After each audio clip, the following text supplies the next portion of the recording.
اعوذ باللہ من الشیطان الرجیم بسم اللہ الرحمن الرحیم الف لام را تلک آیات الکتاب المبین۔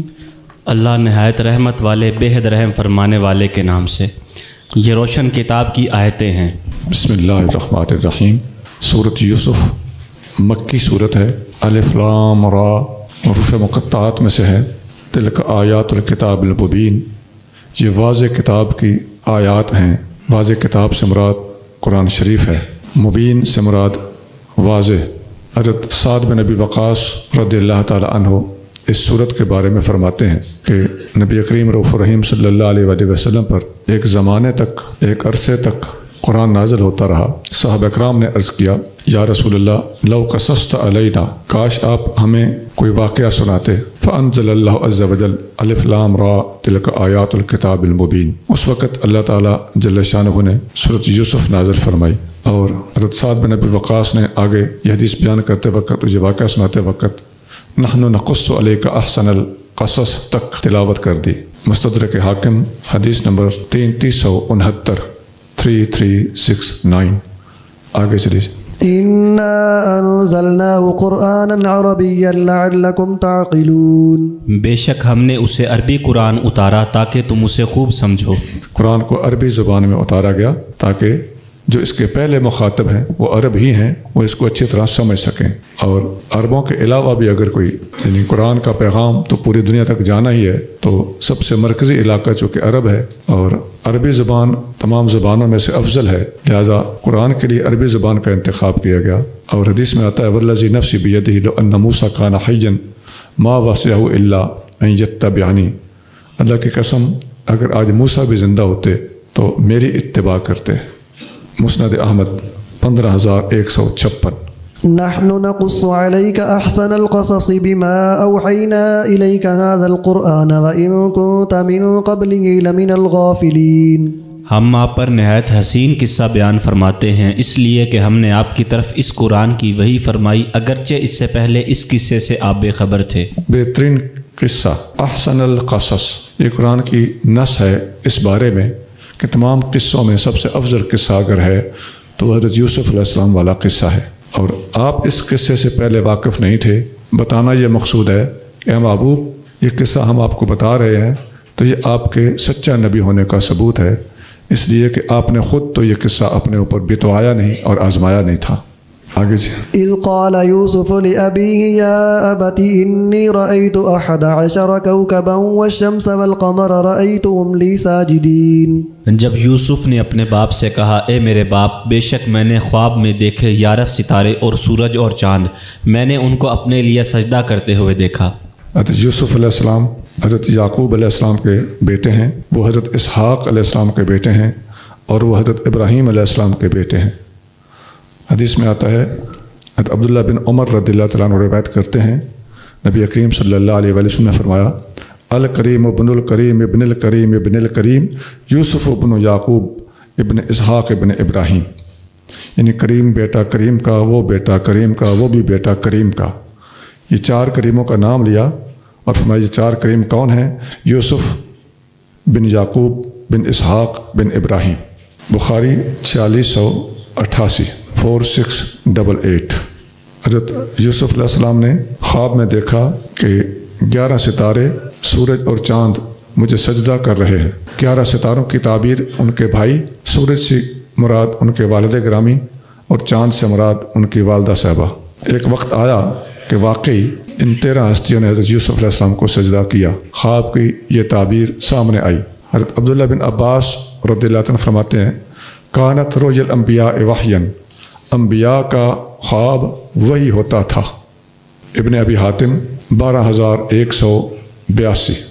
قال یا بنی لا تقصص رؤیاک علی اخوتک فیکیدوا لک کیدا ان الشیطان للانسان عدو مبین، باپ نے فرمایا، اے میرے پیارے بیٹے، اپنا خواب اپنے بھائیوں سے بیان نہ کرنا ورنہ وہ تمہارے خلاف کوئی چال چلیں گے، بے شک شیطان آدمی کا کھلا دشمن ہے۔ خواب اپنے بھائیوں کو نہ سنانا۔ حضرت ابو قتادہ رضی اللہ عنہ فرماتے ہیں، میں نے نبی کریم صلی اللہ علیہ وآلہ وسلم سے سنا، خواب کی مختلف قسمیں ہوتی ہیں۔ ایک خواب اللہ کی طرف سے آتا ہے اور ایک شیطان کی طرف سے محض ڈراوا ہوتا ہے۔ جب تم میں سے کوئی بندہ ایسا خواب دیکھے جو اسے ناپسند ہو، تو اس کی تعبیر اس کے خلاف جانے کا ڈر ہو، تو اس بندے کو چاہیے کہ جب جاگ آئے تو 3 بار تھوک کر اعوذ باللہ من الشیطان الرجیم پڑھ کر دوبارہ سو جائے، وہ خواب اس کو نقصان نہیں دے گا۔ بخاری 5747 5747۔ خوابوں کے حوالے سے اس موقع پر ایک مناسبت بنتی ہے، میں چند باتیں عرض کر دیتا ہوں۔ سب سے پہلی اور بنیادی بات تو یہ ہے کہ خواب ہے کیا، یہ ہوتا کیا ہے۔ اس میں پوری دنیا کا اتفاق ہے کہ خوابوں کا وجود تو ہے، ہر مسلم اور غیر مسلم مانتا ہے کہ خواب آتے ہیں اور خواب سچے بھی ہوتے ہیں۔ سمجھ آتا ہے کہ انسان کا روحانی رشتہ اور انسان کا تعلق کسی ایسی غیبی طاقت کے ساتھ ہے جو ایک پردہ نشین محبوب کی طرح خوب اشارے دیتا ہے، اور اس اشارے دینے والے کے وجود کا انکار نہیں کیا جا سکتا۔ بس اسی ہستی کو اسلامی زبان میں اللہ کہتے ہیں۔ اگر کوئی اللہ کے وجود کا منکر ہے تو اس پر ہمارا سب سے پہلا سوال یہ ہوگا کہ خواب کیا ہوتے ہیں۔ وہ یہاں سے جتنی جان چھڑائے گا چھوٹ نہیں سکتے۔ خواب مانے گا تو خواب جس کی طرف سے آتے ہیں اس تک پہنچنا پڑے گا، اور اگر خواب مانے گا تو پھر نبیوں کی وحی بھی ماننا پڑے گی۔ روحانیت کا ایک پورا نظام ہے، ایک سسٹم ہے، اور ما فوق الاسباب اور ہماری انسانی شعور سے بالا تر کوئی ہستی اور کوئی نظام ایسا ہے جہاں سے ہمیں سگنلز آتے رہتے ہیں۔ اسی سگنل کی قوی ترین قوت کو وہی خداوندی کہا جاتا ہے۔ اسی لیے نبی کریم صلی اللہ علیہ وآلہ وسلم فرماتے ہیں کہ سچے خواب نبوت کا 46واں حصہ ہے۔ بخاری 6983 6983۔ قرآن شریف میں خوابوں کا تذکرہ بہت مقامات پر ہے۔ ابھی آپ حضرت یوسف علیہ السلام کے حوالے سے خواب سن رہے ہیں۔ حضرت ابراہیم علیہ السلام نے خواب دیکھا کہ میں اپنے بیٹے کو ذبح کر رہا ہوں۔ سورۃ صافات آیت نمبر 102۔ جو کچھ دیکھا وہی اس کی تعبیر تھی۔ نبی کریم صلی اللہ علیہ وآلہ وسلم نے خواب دیکھا کہ ہم مسجد حرام میں حلق کروا کر داخل ہو رہے ہیں۔ سورۃ فتح آیت نمبر 27۔ اس خواب کی تعبیر یوں سامنے آئی کہ آپ صلی اللہ علیہ وسلم واقعی عمرہ شریف کے لیے مسجد حرام میں داخل ہوئے۔ حضرت یوسف علیہ السلام سے یہ خواب پوچھا گیا، ابھی تھوڑا آگے چل کے آ رہا ہے۔ کسی نے خواب پوچھا میں شراب نچوڑتا ہوں، آپ علیہ الصلوۃ والسلام نے اس کی تعبیر یہ فرمائی کہ تم اپنے مالک یعنی بادشاہ کو شراب پلایا کرو گے۔ ایک اور آدمی نے یوسف علیہ السلام سے پوچھا، میں خواب میں دیکھتا ہوں کہ میں نے سر پہ روٹیاں اٹھائی ہوئی ہیں جن میں سے پرندے کھا رہے ہیں۔ آپ نے فرمایا اس کی تعبیر یہ ہے کہ تم سولی دیے جاؤ گے اور پرندے تمہارے سر سے گوشت نوچ نوچ کر کھائیں گے۔ سورۃ یوسف کے اندر یہ 36 تا 41 آیت نمبر ہے۔ ایک اور خواب آپ سے پوچھا گیا کہ 7 موٹی گائیں، ان گایوں کو 7 دبلی گائیں کھا رہی ہیں، 7 خشک خوشے دیکھیں۔ آپ علیہ السلام نے فرمایا کہ تم حسب عادت 7 سال تک کھیتی کرو گے، تو جو کھیتی تم کاٹو گے اس سے اس کی بالی میں چھوڑ دینا، مگر اپنی ضرورت کے مطابق کھانے کے لیے تھوڑی سی نکال لینا۔ پھر اس کے بعد 7 برس سخت آئیں گے، جو تم نے بچا کے رکھا ہوگا وہ ان سالوں میں خرچ ہو جائے گا اور تھوڑا سا بچ رہے گا۔ پھر اس کے بعد 1 سال آئے گا جس میں لوگوں پر بارش برسائی جائے گی اور وہ پھلوں کا رس نچوڑیں گے۔ یہ بھی سورۃ یوسف آیت 46 تا 49 ایک خواب، اس کی یہ تعبیر۔ خیر، یہ میں نے قرآن کی کچھ خوابیں کچھ تعبیریں آپ کے سامنے رکھ دی ہیں۔ تو حدیثوں کے اندر کتاب الرؤیا پورے کا پورا چیپٹر خوابوں کی تعبیر کا ہوتا ہے۔ خوابوں کی تعبیر پر علماء نے مستقل کتابیں بھی لکھی ہیں۔ حضرت شیخ عبدالغنی نابلسی رحمۃ اللہ علیہ نے تعطیر الانام فی تعبیر المنام 2 جلدوں میں بہت اچھی کتاب لکھی ہے۔ میرے مطالعے میں اتنی اچھی کتاب اور کوئی نہیں گزری۔ حضرت محمد بن سیرین رحمۃ اللہ علیہ تابعی ہیں، یہ فرماتے ہیں کہ خواب 3 قسم کے ہوتے ہیں: ذاتی خیالات، شیطان کا ڈراوا اور اللہ کی طرف سے خوشخبری۔ ذاتی خیالات کیا ہوتے ہیں؟ یہ بس اندر کا غبار ہوتا ہے، کوئی بڑا گوشت کھا لیا، آلو گوبھی کھا لی، چنے کھا لیے، یا جھوٹ بولنے والا آدمی ہے، طرح طرح کی خرافات بولتا بکتا رہتا ہے۔ ایسے بندوں کو خرافاتی قسم کے خواب آتے رہتے ہیں جن کی کوئی ویلیو نہیں ہوتی۔ اور دوسرا خواب ہوتا ہے شیطان کا ڈراوا۔ اس کا ذکر پہلے کر چکا ہوں کہ نبی کریم صلی اللہ علیہ وآلہ وسلم فرماتے ہیں کہ ایسا خواب کسی کو نظر آئے تو 3 بار تھوکے، اعوذ باللہ پڑھے اور دوبارہ سو جائے۔ ایسے خواب کا نقصان نہیں ہوگا۔ ایسے خواب اکثر انسان ان میں ڈر جاتا ہے، خون خرابے دیکھتا ہے، چاقو چھریاں دیکھتا ہے، اس قسم کے خواب ہوتے ہیں۔ تو جو اللہ کی طرف سے خواب ہوتا ہے اس کی دو قسمیں ہوتی ہیں، ایک وہ جو کچھ کہا جاتا ہے وہی مقصد ہوتا ہے، جو دیکھا بعین ہی وہی اس کا مطلب ہوتا ہے۔ صحیح بخاری میں حدیث ہے، نبی کریم صلی اللہ علیہ وآلہ وسلم پہلے جب خواب دیکھتے تھے تو 6 مہینے تک آپ کو اعلان نبوت سے پہلے سچے خواب آتے رہے کہ صبح کے فلق کی طرح بالکل شفاف اور نمایاں خواب ہوتا تھا، جو آپ رات کو دیکھتے تھے صبح وہی کچھ ہو جاتا تھا۔ کچھ خواب ہوتے ہیں جن کی تعبیر ہوتی ہے، وہ فرشتے کے ذریعے سے خواب دکھایا جاتا ہے۔ جو کچھ کہا جاتا ہے وہ کچھ کوڈ ورڈز میں ہوتا ہے، اس کے کچھ تعبیرات ہوتی ہیں، وہ اشارے ہوتے ہیں، اس میں کنائے ہوتے ہیں، اس میں مجاز ہوتا ہے، اس میں تو اس کو سمجھنا پڑتا ہے۔ یہیں پہ خوابوں کی تعبیر کی جو کتابیں ملتی ہیں زیادہ تر اسی پر وہ متوجہ ہوتی ہیں کہ اس کا مطلب کیا ہے۔ جیسا حدیث میں آتا ہے، بخاری میں حدیث ہے کہ نبی پاک علیہ الصلوۃ والسلام نے خواب میں دودھ پیا اور اپنا بچا ہوا دودھ عمر فاروق کو دے دیا، وہ سارا دودھ پی گئے، تو حضور نے فرمایا اس کی تعبیر علم ہے۔ اور بہت سے ایسے خواب، بخاری میں پورا چیپٹر ہے تعبیر الرؤیا کا۔ بہرحال یہ میں نے تشریح کر دی، لیکن خوابوں کی یہ 3 اقسام جو امام محمد بن سیرین رحمۃ اللہ علیہ نے بیان فرمائی ہیں، یہ بخاری میں موجود ہے۔ آپ کا یہ فرمان بخاری شریف میں ہے 7017 7017۔ یہ میں نے اختصار کے ساتھ آپ کے سامنے خوابوں کے بارے میں کچھ معروضات پیش کی ہیں۔ آگے چلیے۔ وَكَذَلِكَ يَجْتَبِيكَ رَبُّكَ وَيُعَلِّمُكَ مِن تَأْوِيلِ الْأَحَادِيثِ وَيُتِمُّ نِعْمَتَهُ عَلَيْكَ وَعَلَىٰ آلِ يَعْقُوبَ كَمَا أَتَمَّهَا عَلَىٰ أَبَوَيْكَ مِن قَبْلُ إِبْرَاهِيمَ وَإِسْحَاقَ إِنَّ رَبَّكَ عَلِيمٌ حَكِيمٌ۔ اسی طرح تمہارا رب تمہیں چن لے گا اور تمہیں باتوں کی حقیقت تک پہنچنا سکھائے گا، اور تم پر اپنی نعمت پوری کرے گا اور آل یعقوب پر جس طرح اس سے پہلے اس کو پورا کیا، تمہارے دونوں پر دادا اور دادا ابراہیم اور اسحاق پر۔ بے شک تمہارا رب بہت جاننے والا نہایت حکمت والا ہے۔ جی، اللہ تعالیٰ کے پاک پیغمبر یعقوب علیہ السلام اپنے بیٹے کو ایڈوانس خوشخبری سنا رہے ہیں کہ وَكَذَلِكَ يَجْتَبِيكَ رَبُّكَ، اسی طرح کس طرح، یعنی یہ جو تم نے خواب دیکھا ہے تو یہ ایک خاص نہج ہے، تم ایک نوبت تک پہنچو گے، تمہیں اللہ تعالیٰ چن کر اعلان نبوت کرائے گا، تمہیں احادیث کی تعویل سکھائے گا، باتوں کے انجام سکھائے گا، ان کی گہرائی بتائے گا اور اپنی نعمت آپ پر تمام کرے گا۔ اس آیت سے پتہ چلتا ہے کہ حضرت یعقوب علیہ السلام کو حضرت یوسف علیہ السلام کے بارے میں اللہ تعالیٰ کے مستقبل کے منصوبے کا علم تھا۔ باقی جو کچھ ہوا انسانی تقاضوں کے مطابق وہ ہوا، لیکن آپ پہلے سے جانتے تھے کہ میرا یہ بیٹا پروان چڑھے گا، ایک مقام اور مرتبہ حاصل کرے گا اور اپنے باپ دادا کی راہ پر چلے گا، اور نبوت کا مقام اس کو حاصل ہو چکا ہے جس کا یہ ایک وقت پر اعلان کرے گا۔ چلیے جی۔ لقد كان في يوسف وإخوته آيات للسائلين۔ بے شک یوسف اور ان کے بھائیوں کے قصے میں بہت سی نشانیاں ہیں پوچھنے والوں کے لیے۔ جی آسان آیت ہے جی، آگے چلیے۔ إذ قالوا ليوسف وأخوه أحب إلى أبينا منا ونحن عصبة إن أبانا لفي ضلال مبين۔ جب ان کے بھائیوں نے کہا کہ یوسف اور اس کا بھائی ہمارے باپ کو ہم سے زیادہ محبوب ہے، حالانکہ ہم قوت والے ہیں، بے شک ہمارے باپ ضرور محبت کی کھلی ورفتگی میں ہیں۔ بھائیوں نے پلان کیا، منصوبہ بنایا کہ ہمارے بھائی یوسف علیہ السلام سے ہمارے والد گرامی زیادہ محبت کرتے ہیں۔ اس میں صاف وضاحت موجود ہے، یہ سمجھ آ رہا ہے کہ یہ بھائیوں نے جب یوسف علیہ السلام کی طرف اپنے والد گرامی کا جھکاؤ زیادہ دیکھا تو ان کے دلوں کے اندر یہ احساس پیدا ہوا۔ آگے چلیے جی۔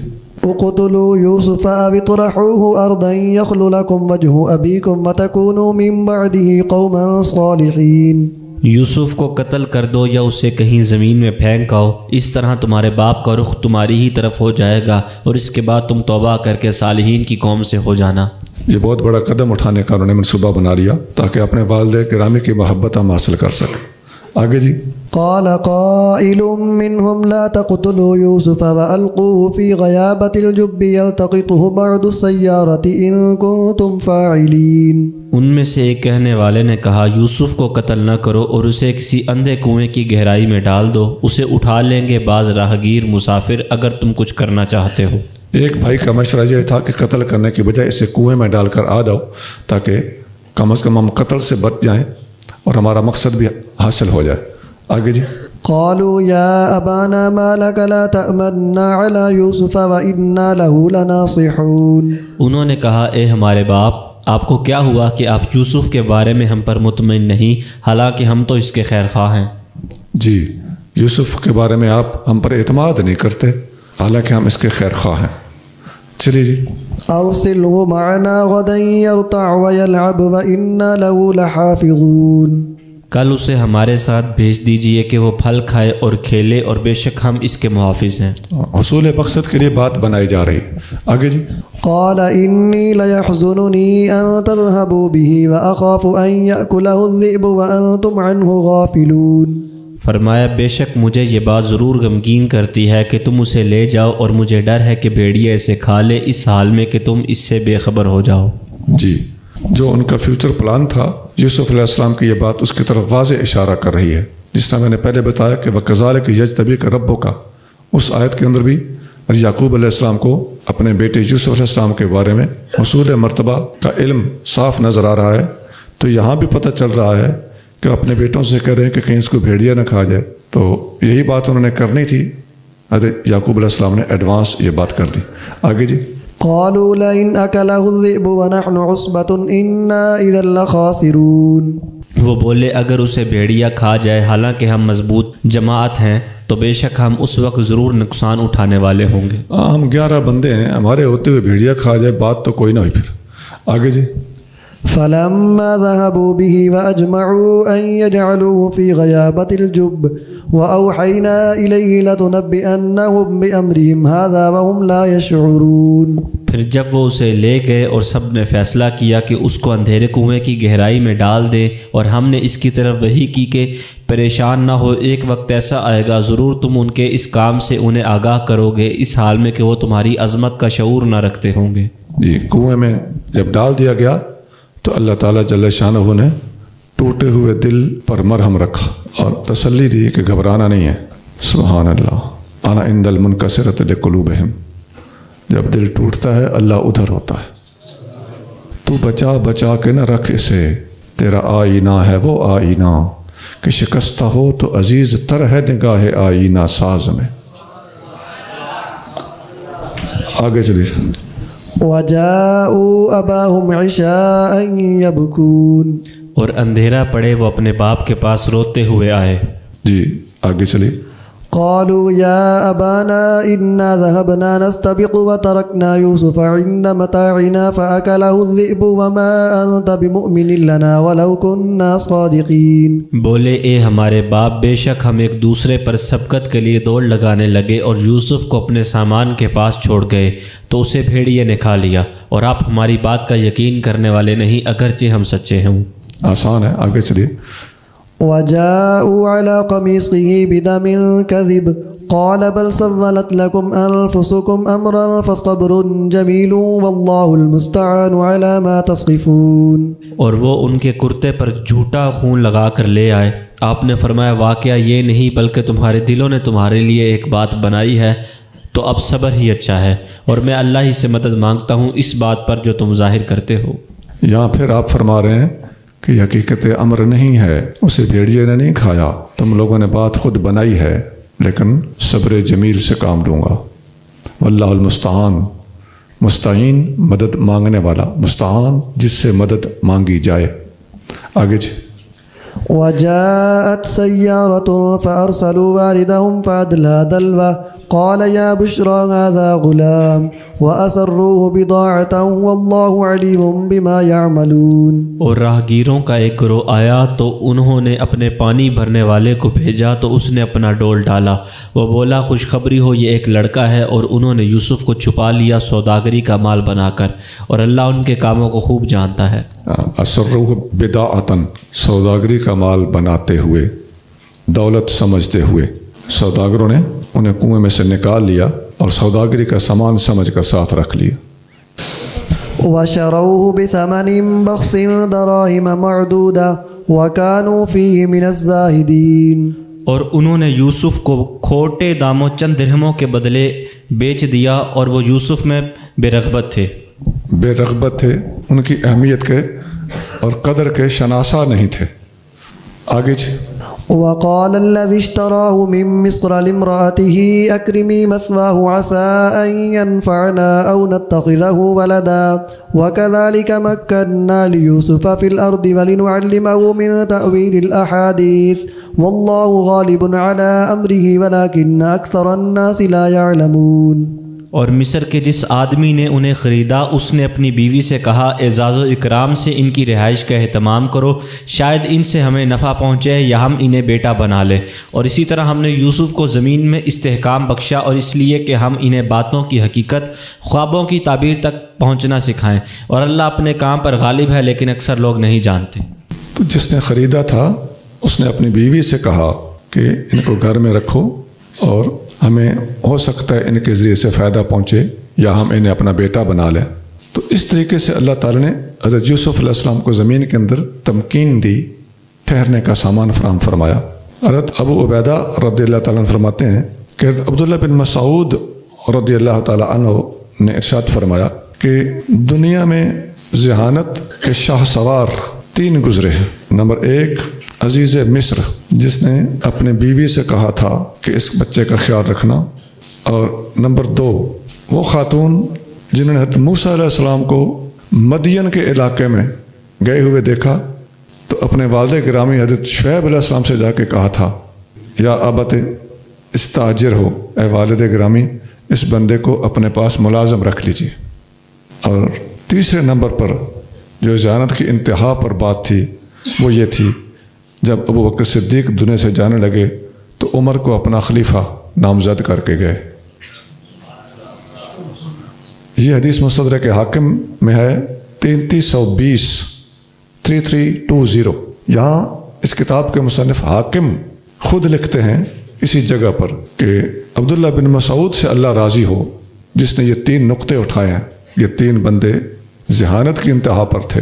لقد احسن فی الجمع بینہم، ابن مسعود نے ان تینوں کو اپنے وسیع مطالعہ کی بنا پر کہاں سے سوچ کے اکٹھا کر کے ایک نقطہ بنا کے پیش کیا ہے، تو یہ ان کی عظمت کا ثبوت ہے۔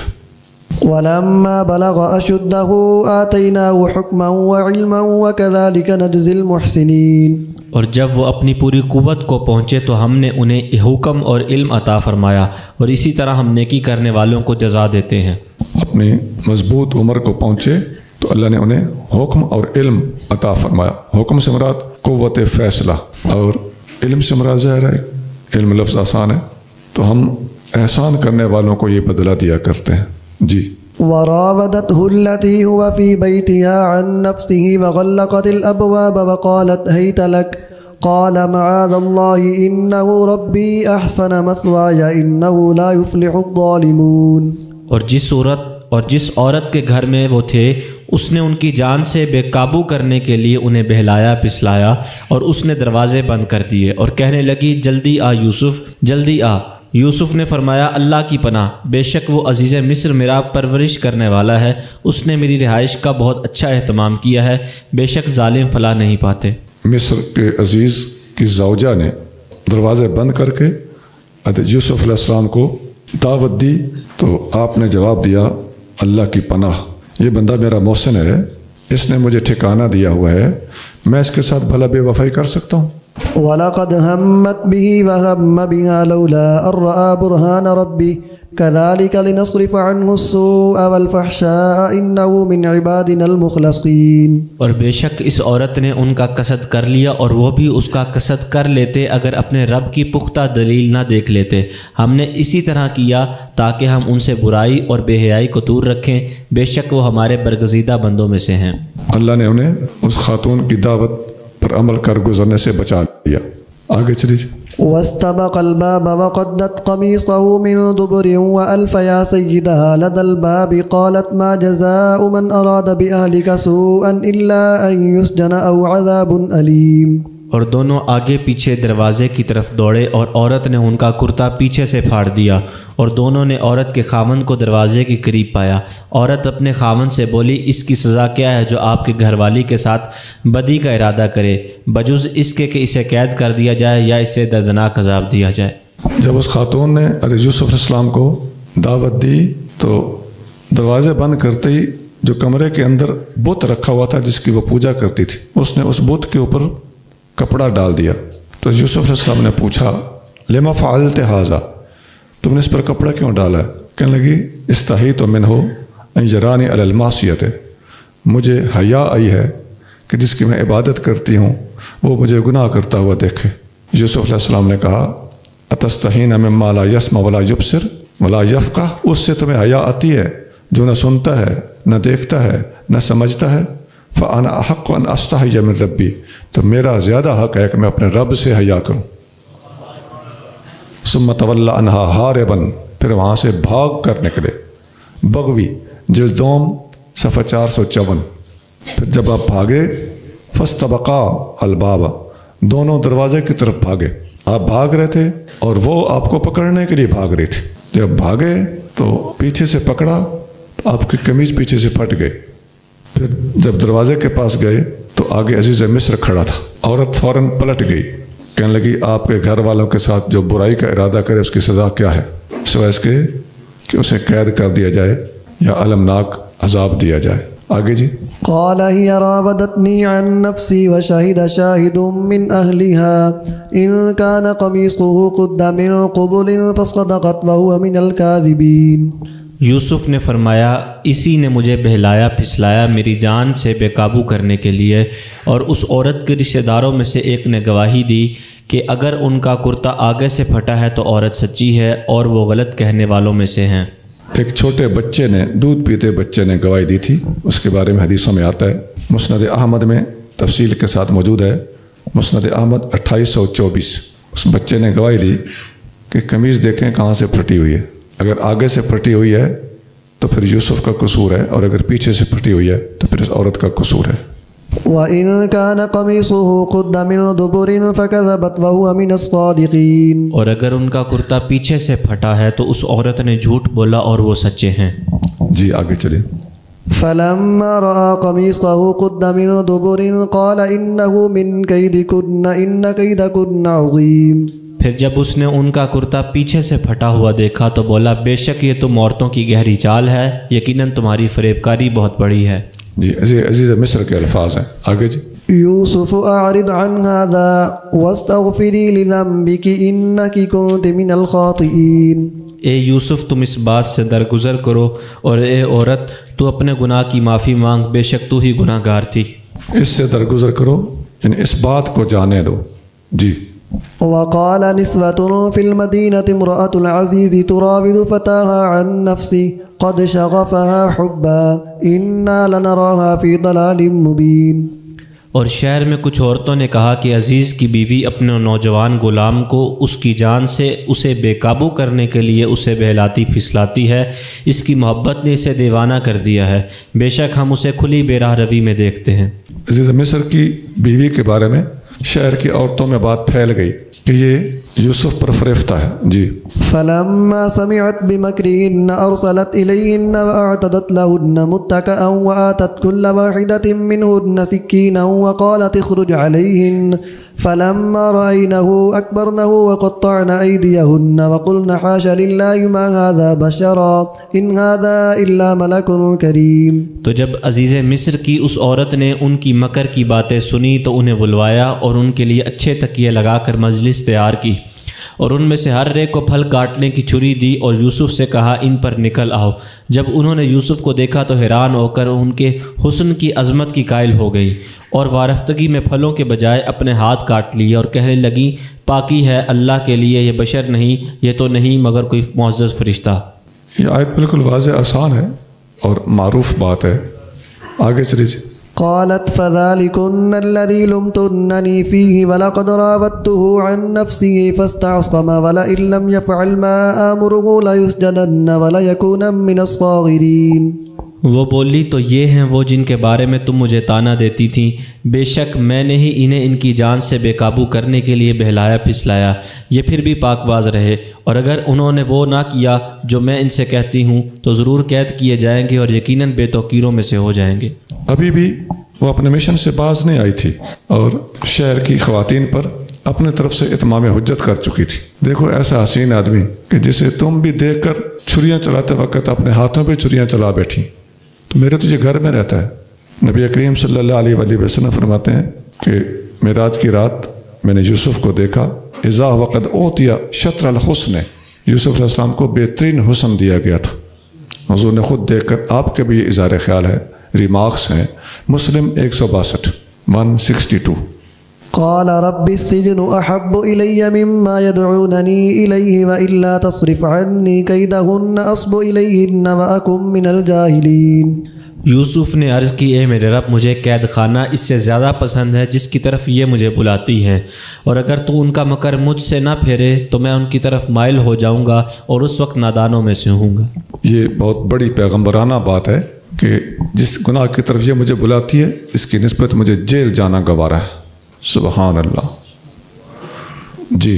فاستجاب له ربه فصرف عنه كيدهن انه هو السميع العليم۔ تو ان کے رب نے ان کی دعا قبول فرمائی تو ان سے عورتوں کے مکر کو پھیر دیا، بے شک وہی بہت سننے والا، خوب جاننے والا ہے۔ اللہ نے ان کی دعا قبول فرمائی، یا اللہ مجھے اس عورت سے بچا لے، اور اللہ تعالیٰ سننے والا، علم والا ہے۔ اس کا مطلب یہ ہوا کہ اللہ کے پیارے جب اللہ کے احکام اور شریعت کی پابندی پر ڈٹ جاتے ہیں تو سامنے خواہ بادشاہ ہو یا بادشاہ کی بیوی ہو، اور خواہ وہ مکر و فریب کرے یا وہ بلیک میل کرے، یہ سیدھی سیدھی بلیک میلنگ تھی کہ میری بات مانو نہیں تو میں جیل میں ڈلوا دوں گی، لیکن آپ نے کسی بات کی کوئی پرواہ نہیں کی اور اللہ کے احکام کے سامنے ڈٹے رہے اور اللہ کے احکام کو اپنے اوپر لاگو رکھا۔ آگے جی۔ ثم بدا لهم من بعد ما رأوا الآيات ليسجننه حتى حين۔ پھر یوسف کی پاک بازی کی نشانیاں دیکھنے کے بعد بھی انہوں نے یہی مناسب سمجھا کہ ایک مدت تک یوسف کو قید کر دیں۔ اتنی نشانیاں دیکھ لینے کے باوجود حضرت یوسف علیہ السلام کے بارے میں ان کو ان کی صداقت کا، اللہ کا پیارا ہونے کا یقین آ جانا چاہیے تھا۔ اگر ان کو وہ بحیثیت نبی نہیں بھی پہچانتے تھے تو کم از کم ایک صالح ہستی اور اللہ کا مقرب بندہ ہونے کی حیثیت کی حد تک تو ان کو پہچان لینا چاہیے تھا، لیکن اس کے باوجود انہوں نے آپس میں گفتگو کی، میٹنگ کی، اور بیوی کا پریشر اور شوہر کا اپنی عزت بچانے کے لیے قدم اٹھانا، وہ یہی طے پایا کہ یوسف کو جیل میں ڈال دیا جائے۔ بادشاہ کی بیوی نے اس سے کہا کہ شہر میں میری بےعزتی بہت ہو رہی ہے، یا تو میں سر عام آ جاؤں، اپنی غلطی کا اعتراف کروں، لوگوں کے سامنے بولوں کہ میری غلطی ہے، اب اس میں میری بھی بےعزتی ہوگی، تمہاری بھی بےعزتی ہوگی۔ دوسرا آپشن یہ ہے کہ اس کو جیل میں ڈال دو تاکہ سارا ملبہ ان پر پڑ جائے۔ تو بادشاہ نے یہی بہتر سمجھا کہ ان کو جیل میں ڈال دیا جائے۔ ابن جریر 14737 14737۔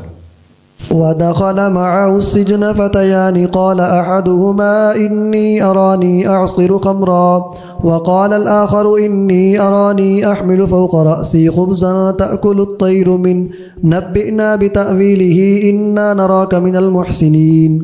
اور ان کے ساتھ دو جوان قید خانے میں داخل ہوئے۔ ان میں سے ایک نے کہا، میں نے اپنے آپ کو خواب میں دیکھا کہ میں شراب نچوڑ رہا ہوں، اور دوسرے نے کہا، میں نے اپنے آپ کو خواب میں دیکھا کہ میں اپنے سر پر روٹیاں اٹھائے ہوئے ہوں جن میں سے پرندے کھا رہے ہیں، ہمیں اس کی تعبیر بتائیے، بے شک ہم آپ کو اچھے لوگوں میں سے دیکھتے ہیں۔ جیل میں دو نوجوان اور بھی داخل ہوئے، تو ان دونوں نے جیل میں جانے کے بعد خواب دیکھے تو یوسف علیہ السلام سے اپنے خواب ڈسکس کیے۔ تو ایک نے خواب دیکھا کہ میں شراب نچوڑ رہا ہوں، اور دوسرے نے خواب دیکھا کہ میں نے اپنے سر پہ روٹیاں اٹھائی ہوئی ہیں اور ان کو پرندے اوپر سے کھائے جا رہے ہیں۔ آگے جی۔ قال لا يأتيكما طعام ترزقانه إلا نبأتكما بتأويله قبل أن يأتيكما ذلكما مما علمني ربي إني تركت ملة قوم لا يؤمنون بالله وهم بالآخرة هم كافرون۔ یوسف نے فرمایا کہ جو کھانا تمہیں دیا جاتا ہے وہ تمہارے پاس نہ آنے پائے گا کہ میں اس کی تعبیر اس کے آنے سے پہلے تمہیں بتا دوں گا۔ اے ساتھیوں، یہ ان علوم میں سے ہے جو میرے رب نے مجھے سکھائے، بے شک میں نے اس قوم کا دین پہلے ہی سے قبول نہیں کیا جو اللہ پر ایمان نہیں لاتے اور وہ آخرت کے منکر ہیں۔ میں تمہیں اس کی تعویل بتاتا ہوں، اور کہاں سے بتاؤں گا؟ اللہ کے دیے ہوئے علم سے، اور میں تو پہلے ہی اس قوم کے مذہب کو نہیں مانتا، میں تو توحید پر قائم ہوں، بت پرستوں سے بیزار ہوں۔ آگے جی۔ واتبعت ملة آبائي إبراهيم وإسحاق ويعقوب ما كان لنا أن نشرك بالله من شيء ذلك من فضل الله علينا وعلى الناس ولكن أكثر الناس لا يشكرون۔ اور میں نے اتباع کی اپنے باپ دادا ابراہیم و اسحاق اور یعقوب کے دین کی، ہمیں لائق نہیں کہ ہم کسی چیز کو اللہ کا شریک ٹھہرائیں، یہ اللہ کا فضل ہے ہم پر اور لوگوں پر، لیکن اکثر لوگ شکر نہیں کرتے۔ آپ خواب کی تعبیر بتانے سے پہلے تبلیغ کرنے لگ گئے کہ تم لوگوں نے مجھ سے تعبیر پوچھی ہے تو میں اللہ کے دیے ہوئے علم سے بتاؤں گا۔ مقصد یہ تھا کہ اگر انہیں مجھ پر اتنا اعتماد ہے تو کیوں نہ میں اس موقع سے فائدہ اٹھاتے ہوئے انہیں شرک سے بچا کر توحید کی دعوت دینا شروع کر دوں۔ تو خواب کی تعبیر بتانے سے پہلے انہیں کنونس کیا کہ جس ہستی پر تمہیں اتنا اعتماد ہے، میں خوابوں کی تعبیر کا اتنا ماہر ہوں، تو پھر مان لو جس مذہب پر میں ہوں وہ مذہب بھی حق کا مذہب ہے۔ آگے جی۔ یا صاحبی السجن اارباب متفرقون خیر ام اللہ الواحد القہار۔ اے میرے قید خانے کے دونوں ساتھیوں، کیا الگ الگ کئی معبود بہتر ہیں یا ایک اللہ جو سب پر غالب ہے؟ ہاں اے میرے ساتھیوں، دونوں خواب دیکھنے والوں کو خطاب فرما رہے ہیں کہ متفرق قسم کے خدا بہتر ہیں یا ایک واحد قہار بہتر ہے۔ آگے جی۔ ما تعبدون من دونه الا اسماء سميتموها انتم وآباؤكم ما انزل الله بها من سلطان ان الحكم الا لله امر الا تعبدوا الا اياه ذلك الدين القيم ولكن اكثر الناس لا يعلمون۔ تم اللہ کے سوا نہیں عبادت کرتے مگر چند ناموں کی جو تم نے اور تمہارے باپ دادا نے رکھ لیے ہیں، اللہ نے ان کی کوئی سند نہیں اتاری، حکم نہیں مگر اللہ کا، اس نے فرمایا کہ اس کے سوا تم کسی کی عبادت نہ کرو، یہ سیدھا دین ہے لیکن اکثر لوگ نہیں جانتے۔ یہ تم نے نام رکھ لیے ہیں اپنے بتوں کے، یہ نام نہ اللہ نے اتارے ہیں نہ کسی پیغمبر نے تمہیں بتائے ہیں، تمہارے اپنے جذبات ہیں جن کے تحت تم نے نام تجویز کر لیے ہیں، اور فیصلہ اللہ کے ہاتھ میں ہے، اور اللہ کا حکم یہی ہے کہ اللہ کی ہی عبادت کی جائے۔ ذالک الدین القیم، یہی مضبوط دین ہے لیکن اکثر لوگ نہیں جانتے۔ آگے جی۔ یا صاحبی السجن اما احدکما فیسقی ربہ خمرا واما الاخر فیصلب فتأکل الطیر من رأسه قضی الامر الذی فیہ تستفتیان۔ اے میرے قید خانے کے دونوں ساتھیوں، تم میں سے ایک تو اپنے مربی بادشاہ کو شراب پلایا کرے گا اور رہا دوسرا تو وہ سولی دیا جائے گا تو پرندے اس کے سر سے گوشت نوچ کر کھائیں گے، اس بات کا فیصلہ ہو چکا جس کے بارے میں تم پوچھتے تھے۔ جی، خواب کی تعبیر اب بتائی، آگے چلیے۔ وقال للذي ظن أنه ناج منهما اذكرني عند ربك فأنساه الشيطان ذكر ربه فلبث في السجن بضع سنين۔ اور یوسف نے اس سے فرمایا جسے ان دونوں میں سے رہائی پانے والا سمجھا، اپنے بادشاہ کے پاس میرا ذکر کرنا، تو شیطان نے اسے بھلا دیا کہ وہ اپنے بادشاہ کے سامنے یوسف کا ذکر کرے، تو وہ کئی سال قید خانے میں ٹھہرے رہے۔ جی، ایک بندہ رہا ہونے والا تھا تو یوسف علیہ السلام نے اسے کہہ کر بھیجا کہ بادشاہ سے میرا تذکرہ کرنا کہ تم نے ایک بے گناہ آدمی کو جیل میں ڈالا ہوا ہے۔ وہ باہر گیا تو وہ بھول گیا۔ اب اس بھولنے کی کیا وجہ تھی، آپ کے دیر تک جیل میں رہنے کی کیا وجہ بنی، یہ اللہ بہتر جانتا ہے۔ تقریباً 9 سال آپ جیل میں رہے۔ وقال الملك إني أرى 7 بقرات سمان يأكلهن 7 عجاف و7 سنبلات خضر وأخر يابسات يا أيها الملأ أفتوني في رؤياي إن كنتم للرؤيا تعبرون۔ اور بادشاہ نے کہا میں نے موٹی تازی 7 گائیں خواب میں دیکھیں جنہیں دبلی پتلی 7 گائیں کھا رہی ہیں، اور 7 ہری بالی اور دوسری 7 سوکھی۔ اے درباریوں، میرے خواب کا مطلب مجھے بتاؤ اگر تم خواب کی تعبیر دیا کرتے ہو۔ ادھر بادشاہ نے کوئی خواب دیکھا تو اپنے درباریوں کو خواب سنا کر ان سے اس کی تعبیر مانگنے لگا۔ چلیے جی۔ قالوا اضغاث احلام وما نحن بتأویل الاحلام بعالمین۔ انہوں نے کہا یہ خواب پریشان ہیں اور ہم خواب پریشان کی تعبیر نہیں جانتے۔ جی، تعبیر نہ بتا سکے۔ اب آگے چلیے۔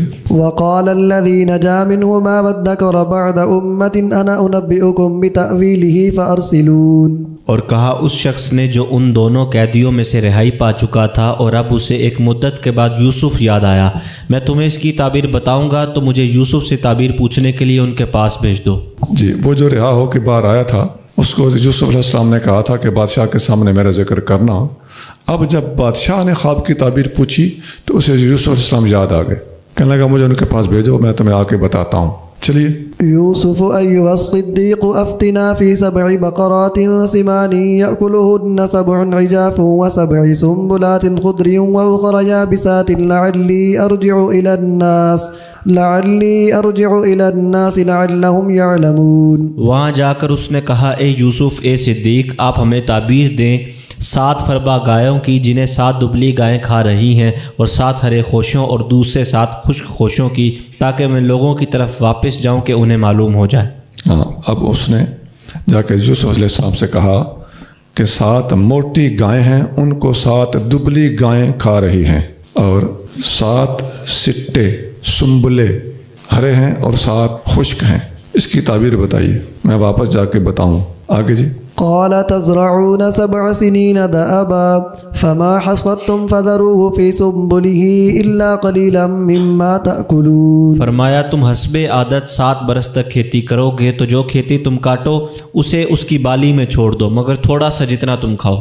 جی، 7 سال کھیتی کرو گے تو فصل ہوگی، کاٹ بھی لو اور سٹوں کے اندر چھوڑ بھی دو۔ چلیے جی۔ ثم يأتي من بعد ذلك 7 شداد يأكلن ما قدمتم لهن إلا قليلا مما تحصنون۔ پھر اس کے بعد 7 برس سخت آئیں گے، وہ کھا جائیں گے جو تم نے ان کے لیے پہلے جمع کر کے رکھا تھا، مگر تھوڑا سا بچ رہے گا جو تم محفوظ کر لو گے۔